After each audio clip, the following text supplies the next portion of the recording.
Well, we covered how you can create mini apps. There's also a way to install the mini apps themselves. If you did not create it, or you created it and put it inside of the App Store, it is an easy way to install it. To do so, just go to the Mini Apps menu item on the left-hand side. Go press the blue button on the top right, and from here you will come to the App Store overview. You will see all available apps created not only by yourself, but also others.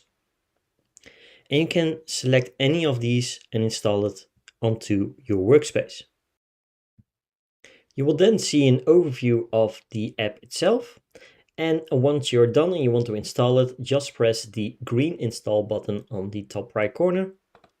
Certain apps will require you to insert certain tracking IDs, and once inserted you can just press save. It will then end up inside of your overview of all the available mini apps installed in your current workspace. Certain apps will require you